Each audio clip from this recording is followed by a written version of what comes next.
All Earth Station FM Kokoro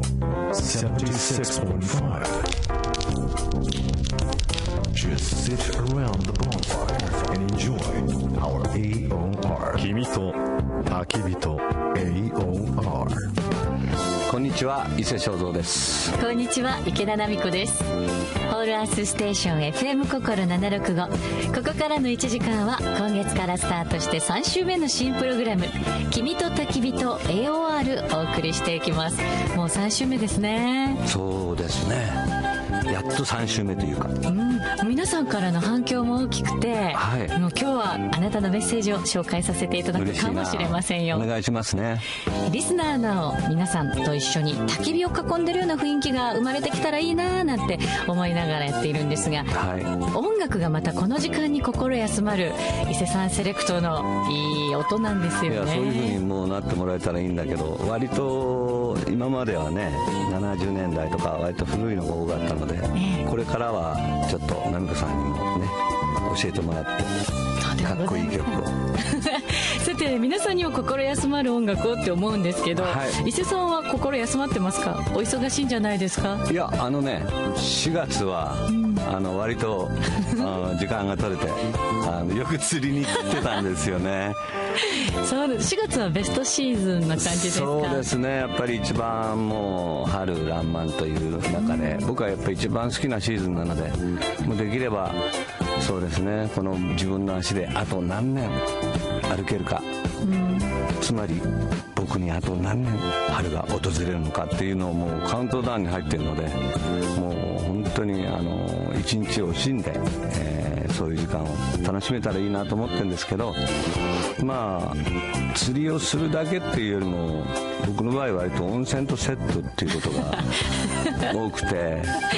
でもうほとんどなんか早々と切り上げて、もう夕方にはなんか温泉入ってることの方が多いかな。川に長い間入っていると体冷えそうですもんね。そうなんですよ。実はちょっとこの前嬉しいことがあって、まあ宿に帰ったわけですよ。はい、それでまあ大体僕ら釣り人っていうのは暗くなるまでやってたりするので、ちゃんとしたその夕食の時間に間に合わなかったりするもんで、もうそういうのを予約してないんですね。で、僕がよく行く宿は、温泉の大浴場の横によく湯上がりどころっていうのがあって、はい、でそこでいろんなこう焼き鳥だとかちょっとね、いただき物がありますね。ちょっとなんか、一杯できるとかあるじゃないですか。はい、和室にこうご座敷になってね、そういうのがあって、あぐらかいてっていうもういつものようにそこに一人座ってお風呂上がりにちょっとビール一杯飲んで枝豆食べてたんですよ。はい、そしてちょうどその僕のテーブルの後ろに今度家族連れが来たんですね。でまあちょっと見た感じ若いお母さんと、それからそのお母さんのお母さんね、つまりおばあちゃん、それでちっちゃい幼児が2人、男の子連れで、でまあ楽しそうにいろいろ話してるのね。でなんかちゃんとご飯食べなさいよとか、アイス欲しいとか、アイスはご飯終わった食べてからよみたいなよくある。トマト嫌だとかって、そういうのもうよく聞こえてくるわけね。でまあそういうなんかムードっていうのは僕はすごく好きなんですよ。いつもすごく平和だから、子供っていうのはなんか子供のバイブレーションに触れるっていうのは僕大好きなので、なんとなくその子供を見てるとやっぱりそういうの通じるのかな、すごい懐いてきて僕のテーブルに来てすごくこうちょっと僕肩触って逃げたりよくするんですよ。こいつがいいなとか思って。いいですね、ちょっかい出してくる。だからその子に僕の枝豆を一つあげたんですよ。そしたらものすごい喜んで食べてで、まあ、横にいたお母さんがありがとうございます、もう大好きなんだよねとか言いながら、それですごい若いままですよ。で多分そのおばあちゃんは多分僕と同じか、もしかしたら僕よか年が下ぐらいのおばあちゃんだと思うんでね、その子供の大きさからすると。でその若いママが何て言ったかというと、その枝豆食べてそのままバーって自分のとこ戻ったその子に、お兄兄ちゃんにありがとうはって言ったんですよ。やったこれがっていうそのまあね、この還暦すぎてですね、まあ僕もはっきり言ってその40代やね50代の初めはまあそういうことは何回かあった、ね、しかも割と、まあ若く見られがちではあるが、還暦すぎてですね、お兄ちゃんにありがとうはって言われたことがね、なんかその後自分ですごい考えちゃったよね。俺ってよっぽど子供っぽいのかなって、なんかいやいや釣りをしてる後だからきっとなんかそういうムードプンプンだったのかもしれないね。もう本当表情がこうキラキラ輝いて、そうなんですよ、喜びにあふれていたのかもしれません、今日もお兄ちゃんって呼びたくなるようなとっても素敵な若々しいセーターお召しの伊勢正三さんとともに1時間お送りしていきます、それでは今週の君と焚き火と AOR1 曲目はボズスキャクセローダウン。ボズスキャグスとの思い出とかこの曲のイメージなんていうのはおありですか？そうですね、やっぱりシルク・ディグリス、アルバムの中でハーバーライトとか鼻にかかったボズの声っていうのがやっぱりすごく時代すごい好きだったな。2008年トトとジョイントツアーでこちらも大盛況でしたよね、来日公演。人最近なんかジャズにハマってるみたいで、一回東京でライブハウスみたいなとこ見に行った時はなんかすごい渋い曲ばっかりやってましたけど。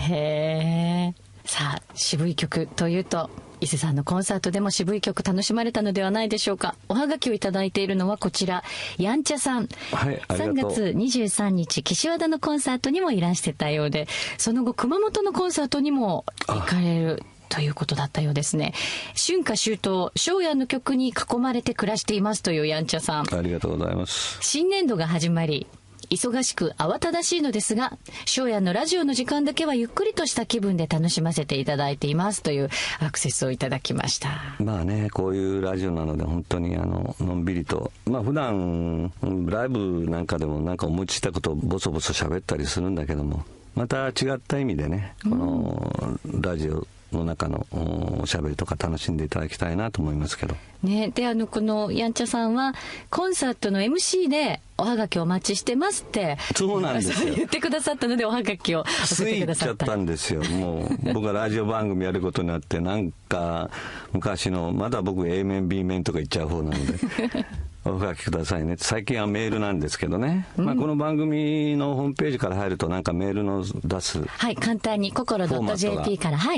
リクエストのコーナーがありますので、でもやっぱりおはがきって嬉しいですよね。そうですね。ラジオやってるとなんかこう憧れるじゃないですか。おはがきいただきましたみたいな本当に、またやんちゃさんはとっても素敵な伊勢さんのね、似顔絵をイラストで描いてくださった。これもできすぎですけどね。もうこれ完璧お兄ちゃんですけどさっきの話に戻りますね、でそのやんちゃさんからリクエストをいただいていますが、海風にリクエストをいただいています、これはですね、僕は実は海風っていう曲はこれロサンゼルスで書いたんですよね。向こうのミュージシャンといろいろセッションしたりとか、そういう経験があった時に、お前の音楽やってみなって言われた時に、なんか全部その頃ウエストコーストに傾倒してたので、なんかこう自分のオリジナルって堂々と言えるような曲がなくて、それでなんかその場で作ったというか、その時にふとその少年時代の自分の姿が浮かんで、なんか防波堤に向かっていつもその海風浴びてたなって言った瞬間にイントロが浮かんできたんですよね。じゃあ皆さんもちょっと防波堤からの景色をイメージしながら聴いていただけるといいですね。それは風の頃の海風ってアルバムに収められてるんですけど、僕は最近センチメンタルシティロマンスとセルフカバーアルバムっていうのを録音しまして、そのバージョンを今日はぜひ聴いていただきたいと思います。伊勢正三、海風。ホールアースステーション FM 心765、君と焚き火と AOR、 お送りしたのは伊勢正三セルフカバーアルバムから海風でした。CM の後も君と焚き火と AOR まだまだ続きます。76.5 Whole Earth Station 君と焚き火と AOR Just sit around the bonfire and enjoy our AOR 君と焚き火と AOR with Shozo Issei and Nameko Ikeda。ホールアースステーション FM 心765君と焚き火と AOR 伊勢正蔵と池田奈美子でお送りしています。はい、先ほどのね、その若いママからお兄さんって呼ばれたその話ですけど、そのブースの向こうからお世辞だよっていう声がね聞こえてきますけどね、伊勢さんよりもね2歳年上のスタッフからもう十分分かった上でやっぱりまあそういうことがあったということなんですけど、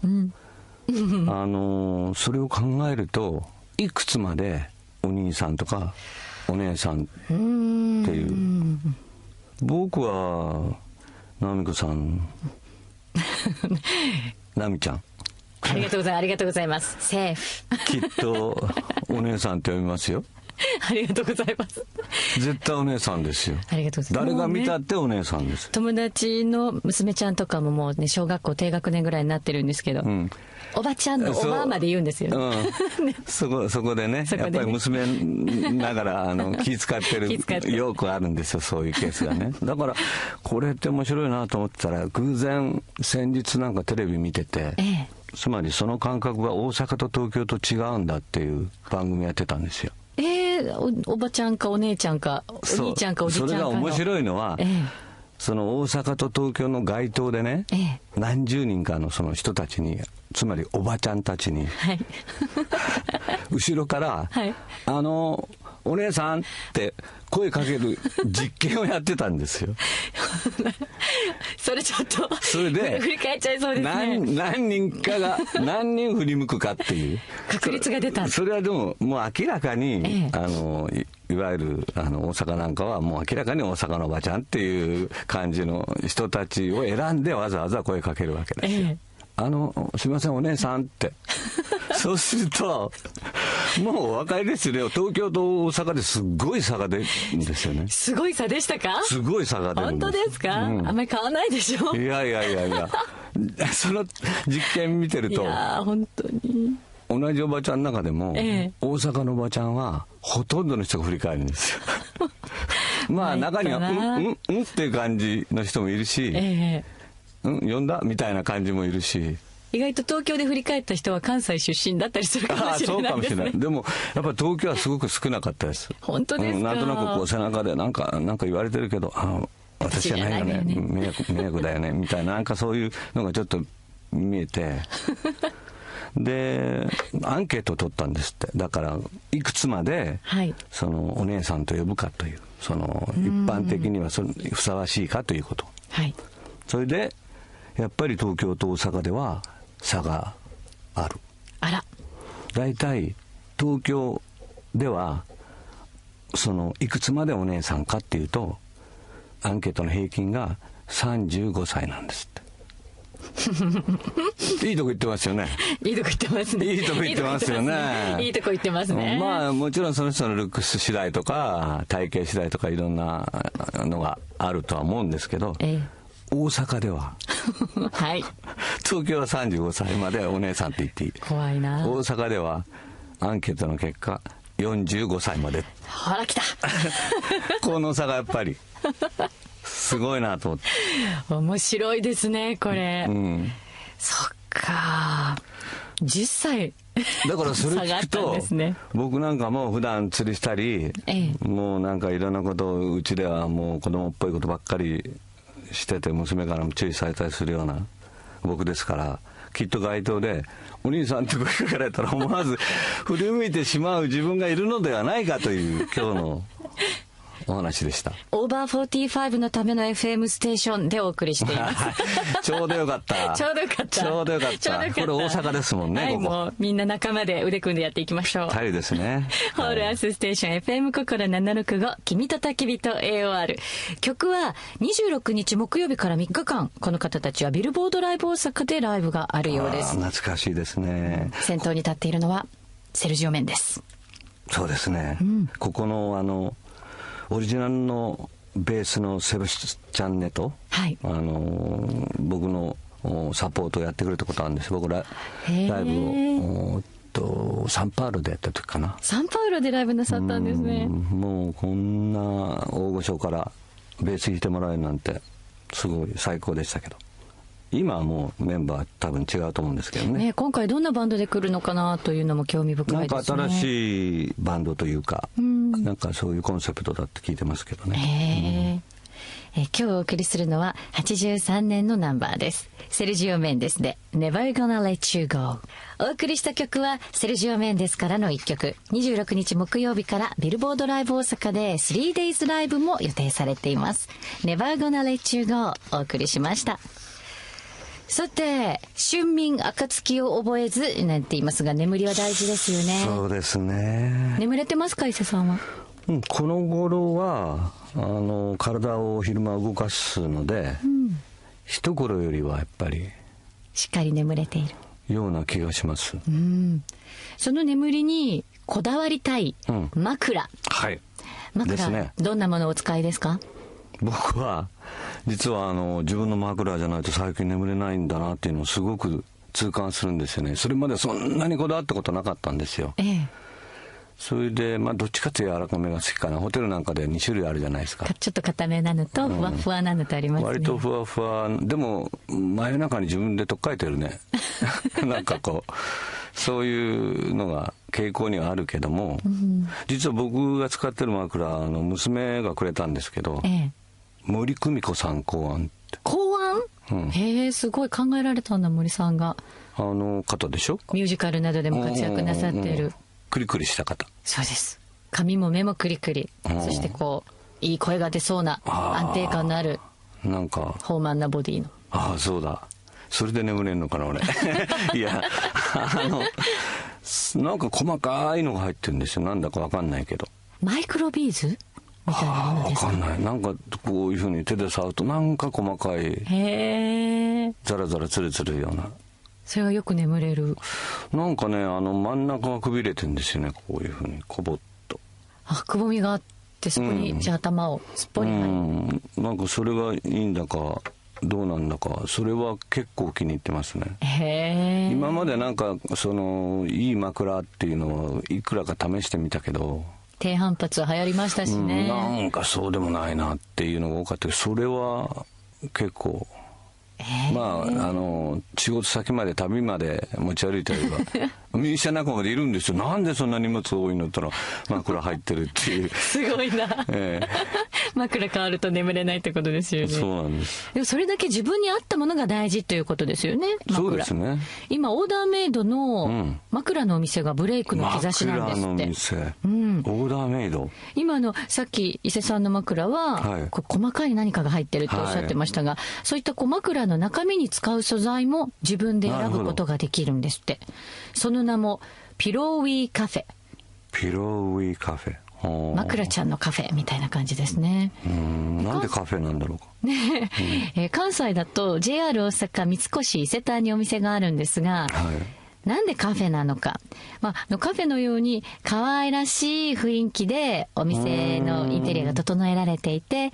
で枕の中に詰める素材、ウレタンフォーム、もちもちマシュマロだったり、そば柄をさっくりラスクなどというなんかスイーツの名前にしていて、お菓子を選ぶような感じで楽しく枕の中身を選べるようになっていたりするんです。お菓子が入ってるわけではないんだ。ないんですよね。お菓子の名前に仕立てて。お菓子入ったらもう朝起きたらありがたかってしょうがないですね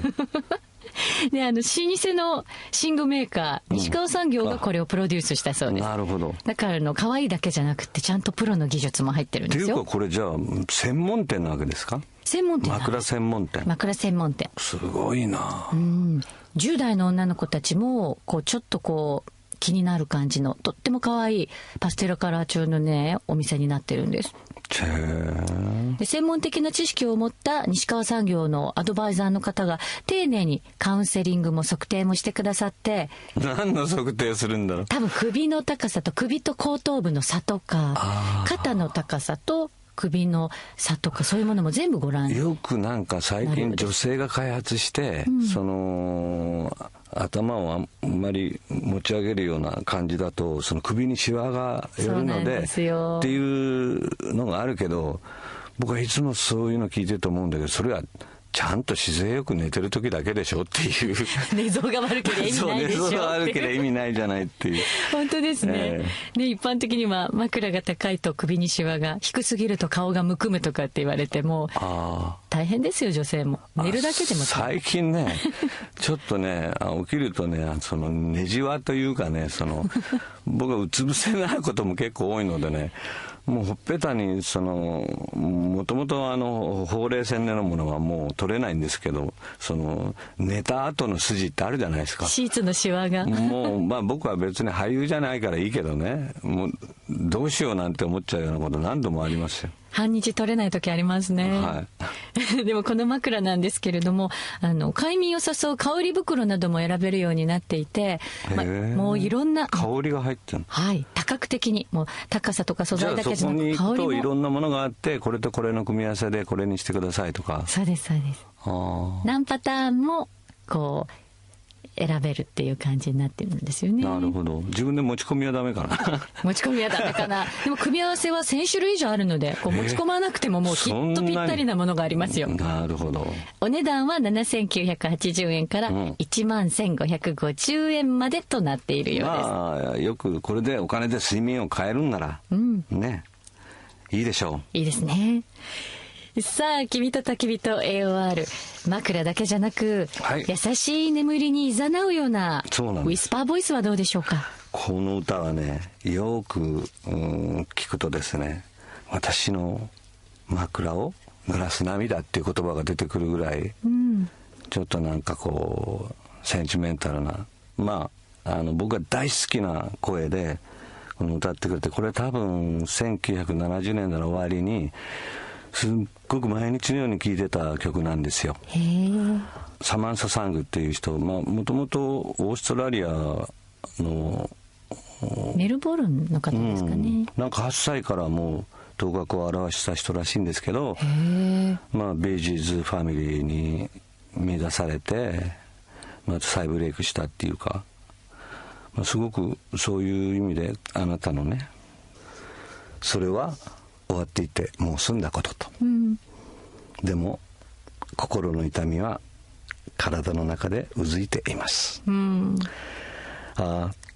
誰があなたの腕の中にいるんでしょう、今夜私の代わりにっていう、こういう歌なんです。枕も涙で濡れてしまいますよね、はい、それではその曲をお送りしましょう。サマンサ・サングでエモーション。君と焚き火と AOR、 この後もまだまだ伊勢正三さんとお送りしていきます。 76.5 Whole Earth Station。 君と焚き火と AOR。 焚き火に当たりながらのまったりタイム過ごしていただけてるでしょうか。ホールアースステーション FM 心765、君と焚き火と AOR、 お送りしているのは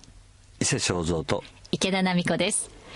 さて伊勢さん、はい、本当にいつもこの番組の中でこんなこともあんなことも伊勢さんから教えてもらってるっていうくらい、本当にもう講釈師なだけですから。いや趣味人な方なんですけれども、伊勢さんが、趣味ではなくてもう本当ずっと共にいるのが音楽ですよね。人生の相棒という感じなんじゃないですか。今になってみればね、そんな伊勢さんがこれまでに生み出してこられた名曲たちにここでちょっとスポットを当ててみようかな、名曲と言われると恥ずかしいですかそうですかなんかね、さっきも5本線が弾けるボールペンなどをお持ちではい、ちょっとプレゼントしてもらって非常にいつこれで曲書こうかと思ってるけどまだ一度もそれでは曲できてない。もうねワンアクションで五線譜がバンって弾けちゃうボールペンあるんですね。まあ、たまにちょっと浮かんだメロディーでキーが簡単なら8丁ぐらいの割と書けるのでこう書いたりすることはあるんだけども、基本的に歌ができる瞬間っていうのはそういう技術じゃないですね。何かにやっぱり触発されるというか、そこがでもいつも本当に興味があるところなんですけど、音楽を生み出すっていう時に、こう意図してないんだよ、振って降りてくるんだよ曲がっておっしゃる方もいらっしゃるでしょ。まあだからほとんど世に残る曲っていうのはみんなそういうふうに降りてきたと僕はよく名残雪のインタビューで言ってるように、まああんまりでもね降りてきたっていうと必ずインタビュアーから伊勢さん何か宗教おやりですかって言われるんですけど、違いますみたいな、違いますそれじゃないっていうそういう意味ではまあつまりだから自分が作ったんじゃないっていう感覚、誰かが助けてくれてんだっていうような時はあるんだけど、まあいろんなケースがあって、まあ、今日ちょっと紹介したいのは、僕が風の時セカンドアルバム時が流れてる中に収められてる暦の上ではっていう曲があるんですけど、これはまあ、当時僕はフォークデュオで、まあ、ジョジョファフォークとこう評論家たちから言われてた時代なんですけど、それにしてはなんか洒落た曲作ったねっていうふうにまあ評価を受けた曲で、もうアレンジャーの瀬尾さんなんかこの録音した後も大喜びでその辺の人にラジカセで聴かせまくっててその聴かせてた人がハイファイセットの山本純子さんなんですけど、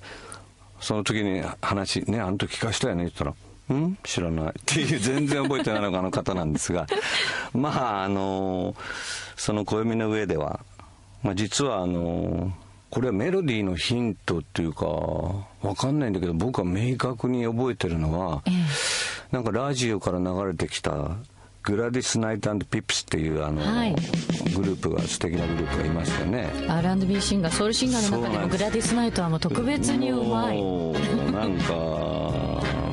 すごくいい感じの、そのグループの多分ね容疑者よジョージアへっていう曲だったと思うんですけど、僕はなぜか知らないけどそれを聞いた瞬間にふとこのメロディーのそのどこの部分だったんだかなんか浮かんだ記憶があるんですよね。今バックで皆さんにもね聞いていただいていますけれども、こうやって聞くと全然違うのになんで自分がこれにインスパイアされたのかわかんないんだけど、そういう時の瞬間っていうのは割とはっきり覚えてるんですよ。あの時この曲がかかってたと。だからきっとこれはそのいわゆるパクリとかそういうのではなくてインスパイアというか何かきっかけをくれた曲だから、その曲自体にすごくいいエネルギーがあったんだなと思うんですね。でまあなんとなくそのギターその時はポロンポロンってこう弾きながらコードを動かしながらこんな曲だんだんなんかメロディーが出てきたっていう時に、じゃあそのどういう詞をつけようかっていうのを、まあ、これ「暦の上では」っていうタイトルは一番最後についたような気がするんですけど、そのなんでこういう詩になったか、まあ春ちょうど卒業シーズンを歌った歌なんですね。それでなぜか知らないけど切ない二人が浮かんで、卒業するともう会えなくなるねって思う男の子の気持ちかな。だから歌詞の中に君から借りたノートを返したその後で二言三言交わした言葉がっていうあるんですよ。その時に初めてなんかちゃんと会話したっ